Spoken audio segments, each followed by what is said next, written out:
He built an entire island out of nothing. He shipped in sand by the boatload, planted 200 varieties of trees by hand, and carved paradise out of barren rock, all so his family would never have to leave. He married a first lady there. He buried his son there. And in the end, he asked to be buried there, himself. But paradise, it turns out, cannot be inherited the way money can. This is the story of what happens to a dynasty's houses when the dynasty runs out of people to fill them. To understand the mansions, you first have to understand the man who built them, because every stone he laid was really an argument he was making to the world. Aristotle Onassis was not born into money. He was born in Smyrna, in what is now Turkey, into a wealthy Greek merchant family that lost almost everything in 1922, when the city burned and hundreds of thousands of Greeks were forced to flee. He arrived in Argentina as a young man with barely any money in his pocket, and a stubborn refusal to stay poor. He worked as a telephone operator, then a tobacco importer, and within a few short years, he had turned a small trading operation into the seed of what would become one of the largest private shipping fleets on Earth. By the time he was in his 30s, he was buying ships at the bottom of the market during the Depression, when everyone else was too afraid to spend. That instinct, buying beauty and power when the rest of the world saw only risk, would define every property he ever touched. His first real foothold in Greece was a modest villa in Glyfada, a seaside suburb just outside Athens. It sat on a 3.5-acre plot on what is now Bakogiani Street, right beside where the Ementina Hotel stands today. In the years after he returned from Argentina, this was not a monument to wealth. It was a beginning. It was the first piece of Greek soil he could call his own after building an empire on the other side of the world. Locals who remember the old neighborhood describe a house that was comfortable rather than showy, the kind of place a self-made man builds when he still remembers what it felt like to have nothing. But as his fortune grew, so did his ambitions, and Glyfada became the base from which he entertained politicians, ship owners, and eventually the most famous woman in the world. Because it was at this villa, and at properties like it, that Jacqueline Kennedy spent time after she married Onassis in 1968. She was already a global icon, a woman who had survived the assassination of a president and carried the weight of American grief on her shoulders. When she came to Greece, she found the Glyfada house beautiful, but somehow not quite her. Some who knew her at the time say she found it a little too heavy, a little too pretentious for her taste, and that she much preferred escaping to the austere palace in Vouliagmeni, a resort further down the coast where she could disappear into anonymity among sun umbrellas and quiet beaches. It is a small detail, but it tells you something important about this family's story.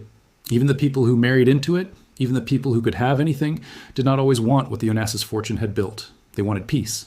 And increasingly, Aristotle Onassis wanted that too, which is why in 1963 he did something almost no one else in the world was doing at the time.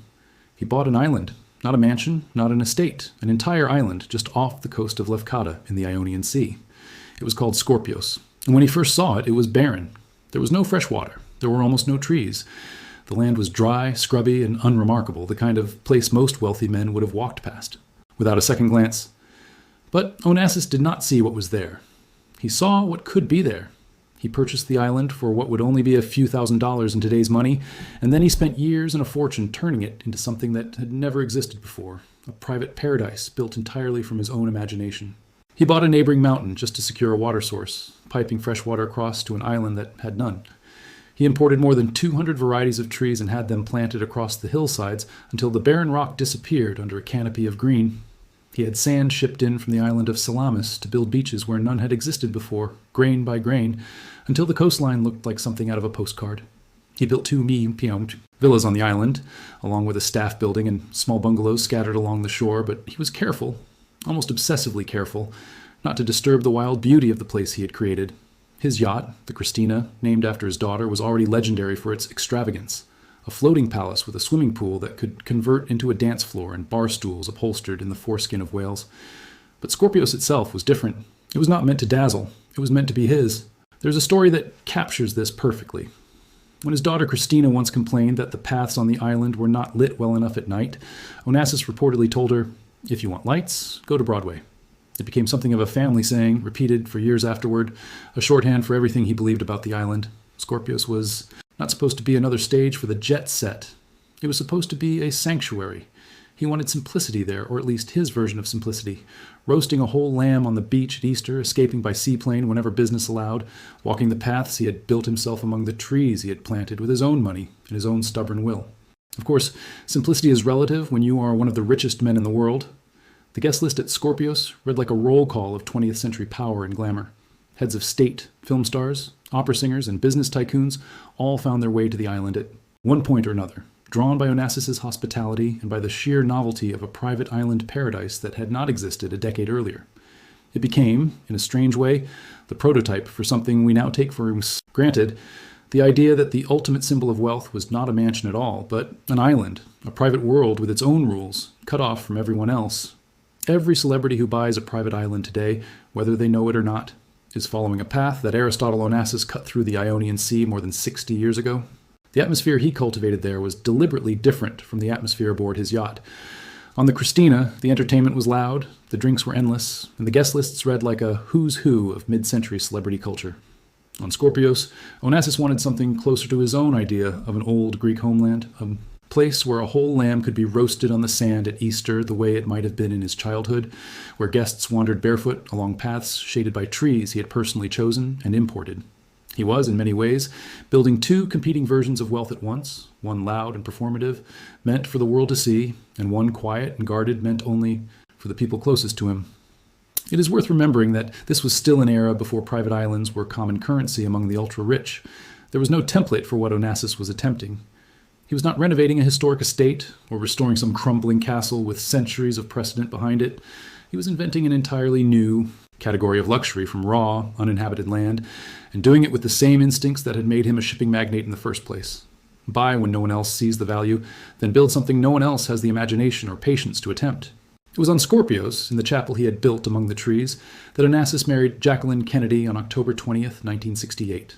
The wedding was small, quiet, and intensely private, a striking contrast to the public spectacle that surrounded Jackie everywhere else in the world. Photographers tried desperately to capture images of the ceremony, some even camping out in the nearby village of Nidri on Lefkada with telephoto lenses trained on the island, hoping for a glimpse of the world's most famous widow marrying one of the world's richest men. A few years later, in 1971, Jackie was famously photographed without her consent, lying nude on one of Scorpios' private beaches, a violation that underscored just how much even an island paradise could not fully protect the people who lived there. The world wanted access to this family's happiness, and increasingly, it would also want access to their pain. Because the pain was coming, and it arrived with a force that would break something in Aristotle Onassis that money could never repair. On January 22nd, 1973, his son Alexander, the young man who was expected to one day take over the entire Onassis empire, was killed in a plane crash while piloting an aircraft near Athens. He was only 24 years old. For Onassis, this was not simply a tragedy. It was the collapse of everything the island, the fleet, the fortune, had been building toward. He had spent his entire life constructing an empire that he imagined his son would inherit and expand, and in an instant, that future disappeared. Those close to the family say he was never the same afterward. He buried Alexander on Scorpios, near the small chapel where he had married Jackie only a few years before, and the family stopped sleeping in the villas on the island altogether. Instead, they would return each night to the yacht, anchored offshore, as though the island itself had become too painful to inhabit after dark. His sister Artemis later described how, after his guests had gone to sleep aboard the Christina, Onassis would quietly slip away to visit the chapel alone. Every evening, he would go there to lay flowers, light candles, and talk to his son for hours, sometimes until the earliest hours of the morning. It went on like this for weeks, until finally one of his close friends gently told him that he could do whatever he wanted with his own soul, but he did not have the right to torment his son's spirit by refusing to let go. Onassis slowed his nightly visits after that, but the grief never truly left him. He would tell his sister, again and again, that he wanted to die on Scorpios, that the island which had once represented everything he had built now represented the one place he wanted to return to at the very end. That wish was only half granted. On March 15th, 1975, Aristotle Onassis died in Paris, worn down by illness and by grief that had never healed since his son's death 2 years earlier. But true to what he had asked, his body was brought back to Scorpios, and he was laid to rest there in a simple white marble tomb beside the son he had lost. The empire, the fleet, the island, and half of everything he owned passed to his surviving child, his daughter Christina, who suddenly found herself, at only 24 years old, one of the richest women on the face of the earth. If Aristotle Onassis had built Scorpios as a monument to control and quiet discipline, his daughter's relationship with the island told a very different story. Christina inherited extraordinary wealth, but she also inherited a kind of loneliness that money could never fix.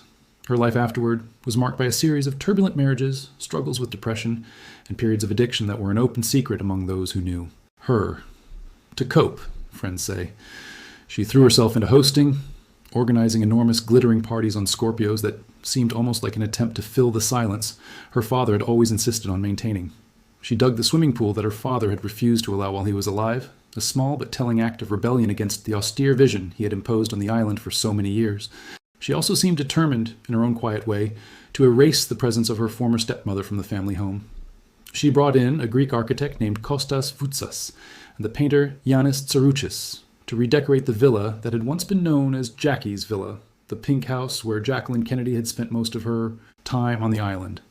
Christina wanted the interiors to feel more distinctly Greek, more rooted in the culture and identity that she felt her father's American wife had never truly embraced. It was renamed, informally, the Pink Villa, and it would go on to become one of the most enduring physical symbols of the entire Onassis story, a building that somehow outlasted nearly everyone who once lived in it. But Christina, like her father before her, struggled to stay anchored to the island for long. She split her time restlessly between Paris, New York, and Buenos Aires, chasing distraction, chasing some version of peace that always seemed to be somewhere else. Meanwhile, her aunt Artemis, Aristotle's sister, felt the pull of Scorpios in the opposite direction. Artemis loved the island as deeply as her brother once had, and she eventually chose to live there full-time until her own death in 1981, becoming another member of the family laid to rest on the island's quiet grounds. It is a striking image when you think about it, an island built for one man's dreams slowly filling up with the graves of the people he loved most. Christina Onassis died in 1988, at only 37 years old, from what was officially recorded as pulmonary edema, though many close to the family have long believed her heart simply gave out under the accumulated weight of grief, loss, and the isolation of extreme wealth. She left behind a 3-year-old daughter named Athena, who would become, almost overnight, the sole heir to what remained of the Onassis fortune. Biographers who studied the estate later revealed that Christina's holdings included real estate valued at roughly $500 million, along with tens of millions of dollars scattered across bank deposits in the United States and Latin America, and hundreds of millions more tied up in shipping, construction, and metallurgical investments around the world. It was an almost unimaginable inheritance to hand to a toddler who had already lost her mother, her grandfather, and her uncle before she had even learned to read. While Scorpios remained the crown jewel of the family's holdings, it was far from the only Onassis property that carried the family's fingerprints. Along the coastline near Lagonisi, in East Attica, stood a villa that had belonged to Aristotle's own sister, Caliroi Patronicolis. It later passed down to her daughter Marilena, before eventually being sold outside the family entirely to a Greek ship owner who renovated the property extensively and began renting it out during the summer months for thousands of euros a night. This villa, an elegant 8-bedroom property with its own artificial lake, swimming pool, gym, and small private chapel, had once hosted both Jackie and Aristotle Onassis during their visits to Athens, along with prominent Greek politicians and celebrities of the era. Today, it exists almost as a kind of living museum piece, a beautiful shell that tourists can rent for a weekend without ever fully grasping the history embedded in its walls. And then there was the original Glyfada Villa, the humble house where this entire story began. Unlike Scorpios, unlike even the Lagonisi Villa, this property did not survive into the modern era at all. At some point in the decades after Onassis' death, the house was demolished entirely, the land eventually absorbed into the surrounding development of the neighborhood. Today, almost nothing remains to mark the spot where one of the 20th century's greatest fortunes first took root on Greek soil. The only trace, according to those who have gone looking, is a stretch of distinctive paving stones that once led toward Onassis' garage, sitting quietly beside a modern hotel, unnoticed by almost everyone who walks past it. It is a strange kind of monument, a path that leads to nothing in a city that has otherwise moved on entirely from the family that once called it home. As for Athena, the last surviving Onassis, her relationship with property and place would look almost nothing like her grandfather's grand island dream. She grew up largely outside of Greece, raised for much of her childhood in France and Switzerland, and by all accounts developed a passion not for shipping empires or private islands, but for horses. Her childhood, by most accounts, was carefully shielded from the public eye. Raised largely by guardians and family associates rather than by parents she had ever really known, since her mother died when she was only 3 and her father had passed away before she was even born. There were no grand villas waiting for her the way there had been for her mother and grandfather, no island childhood filled with yachts and chapel weddings. Instead, she grew up in a world of private schools, quiet European towns, and eventually the disciplined, physically demanding world of competitive riding, which seemed to offer her something that inherited real estate never could, a sense of purpose. That was entirely her own. She became a serious competitive show jumper, and in 2005, at just 20 years old, she married Brazilian equestrian and Olympic medalist Álvaro de Miranda Neto. Together, the couple built a life that revolved around the international show jumping circuit, and much of their real estate reflected that lifestyle far more than it reflected the old-world glamour of Scorpios or Glyphada. In Wellington, Florida, a town famous among the international equestrian community, Athena purchased an estate in 2014 for around $12 million, complete with a 20-stall horse barn, a professional riding ring, and a modest two-bedroom apartment attached to the property. It was a house built for a very different kind of life than the one her grandfather had once imagined for his. Descendants, less about hosting world leaders and film stars, more about training horses and competing on weekends. She sold that Wellington property in 2017 for roughly $12.5 million. Around the same time, her marriage to Alvaro was collapsing into a bitter and highly public divorce. The split was, by most accounts, a difficult one. Allegations surfaced that Alvaro had been involved in an affair for years during their marriage, and the divorce proceedings became a battle over money, property, and the horses the couple had bred and trained together through their jointly owned business. Reports at the time suggested Alvaro sought as much as 11 million euros under the terms of their prenuptial agreement, along with additional payments and a share of jointly owned properties valued at several $100 million combined. When the divorce was finalized in late 2017, reports indicated Alvaro ultimately received around $10 million, a fraction of what had originally been sought, but still a striking figure for what had once been a marriage built on a shared love of horses rather than a shared love of old money glamour. After the divorce, something interesting happened. Athena, who had spent much of her adult life somewhat distanced from her Greek heritage, appeared to begin reconnecting with it. She started using her mother's maiden name more prominently, began learning the Greek language, and even competed for Greece in a show jumping competition held just outside Athens in 2019. It was a small but symbolically significant shift, as though the last living heir of this enormous fortune was quietly trying to find her way back to the country and culture that had made her family's story possible in the first place, even as almost none of the physical properties from that original story remained in her hands. Today, she lives a famously private and reclusive life in Valkenswaard, a small town in the Netherlands known for its equestrian community, in a home built around her own private stables. It is, in its own way, a kind of echo of her grandfather's instincts, choosing a quiet, controlled, self-built environment over the noise and spectacle that so often surrounded her family throughout the 20th century. But where Aristotle built an island from nothing to escape the world, his great-granddaughter has settled for something far smaller and far quieter, a private stable in a modest Dutch town, thousands of miles from the Ionian Sea where this entire story once began. Which brings the story back finally to Scorpios itself, the island that started it all and the island that may ultimately outlive the family name attached to it. In 2013, Athena sold a significant portion of her remaining assets and entered into a long-term arrangement involving Scorpios itself, granting a 99-year lease to Ekaterina Rybolovleva, the daughter of Russian billionaire Dmitry Rybolovlev. Under Greek law, the official ownership on paper technically remains with the Onassis name, but for all practical purposes, the island that Aristotle Onassis spent years and a fortune transforming from barren rock into paradise now belongs, functionally, to someone else's family entirely. It is being called the VIP Exclusive Club, an ultra-luxury resort project estimated to cost around 165 million euros. The plans call for a 60-bedroom resort complex, a helipad, a full-service spa, a marina capable of hosting super yachts, private stables, a soccer field, and even an outdoor amphitheater, spread across 9 separate construction zones covering more than 400,000 square meters of the island. Remarkably, amid all of this transformation, one building has been specifically protected in the development plans. Christina's pink villa, the very house she once redecorated to erase the memory of her stepmother, is set to be fully restored and repurposed as an accommodation unit within the new resort. It is a strange kind of preservation, the last physical remnant of a private family paradise, being converted into a room that strangers with enough money will one day be able to rent for a night.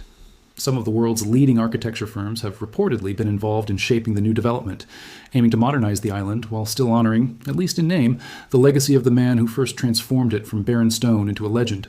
Locals in the surrounding region still call it, out of habit and affection, the island of Onassis, even though the family that built its legend no longer truly owns it. Perhaps that, more than anything, is the real inheritance the Onassis name has left behind. Not villas, not deeds, not bank accounts, but a story so powerful that a place can carry a family's name for generations after the family itself has moved on.